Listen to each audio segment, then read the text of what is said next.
Hello, everyone, and welcome to Monday's Take 5. How was your weekend? Mine was eventful. I've had this asthmatic cough that's continued, and with my mother coming and with a headache persisting, I thought, oh no.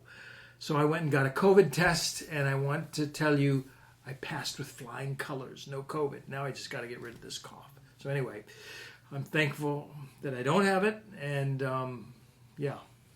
We're in Take 5. We're looking at the book of James. We're at the end of chapter 4, starting in verse 13. And we're in some really cool verses that I think are really good for the beginning of a week. In many ways, they're verses on self-reliance.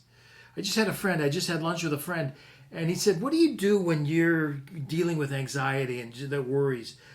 Do you always pray? And I said, I pray some, but don't put me on too high of a pedestal. Sometimes I forget to pray, and I just try to figure things out. I like to be self-reliant. If there's a problem, I'm going to try and solve it, or give it to Kathy or somebody else to solve it. But self-reliance is something that I sort of like about myself. And yet, to the extreme, this passage is saying, be careful. You've got to fit in the Lord. You've got to fit in His providence in the equation of your life. Here's what it sounds like. He starts with, come now. James 4, verse 13. He's sounding like the prophet Isaiah. He's taking on his verbiage. Come now, you who say, today or tomorrow we will go into such and such a town and spend a year there and trade and make a profit.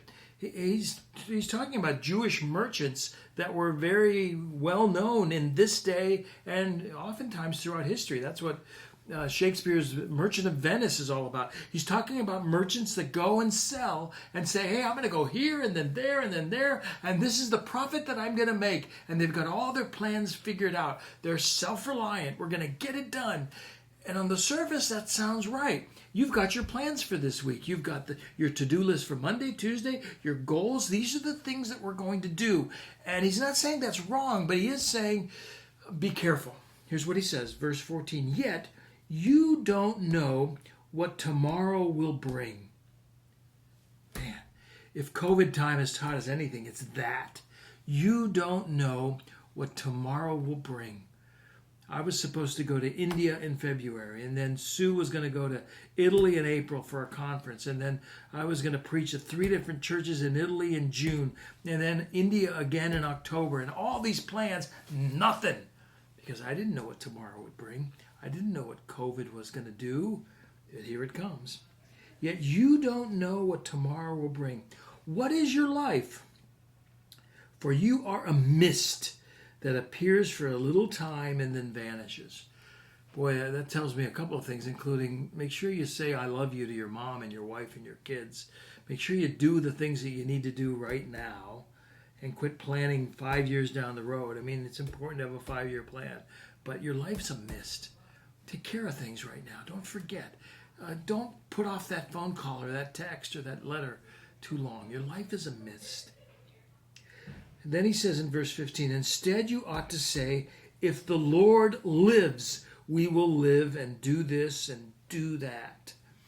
Yeah, there's the Latin of that is Deo volente, DV. Sometimes on my notes I will write DV. I'll see you on Tuesday, DV. That's if the Lord wills. It's not magic thinking, but it's bringing God into the equation.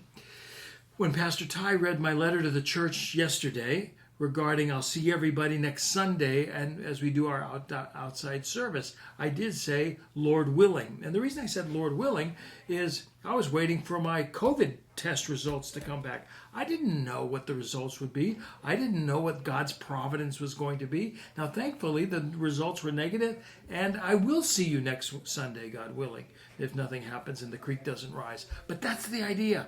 Don't be so self-reliant that all of your plans are in stone. Just be careful.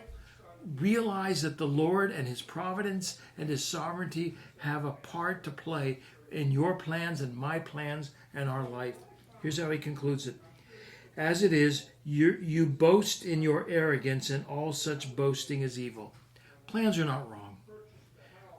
But to boast in the plans and to say, absolutely I'm going to do this. You can't leave God out of the equation. So as we begin on Monday, it's self-reliance can be dangerous. Don't leave God out of the equation. I'll see you tomorrow. Take 5 on Tuesday. So long.